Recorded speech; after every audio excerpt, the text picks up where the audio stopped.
వాక్యానుసారమైన స్త్రీగా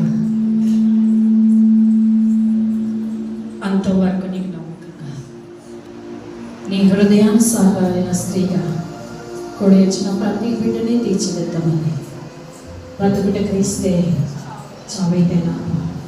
ఇదిగో నా కుటుంబం, ఇదిగో నా సంఘం, నీకు సాక్షాత్తమే మేమందరం జీవించాలి.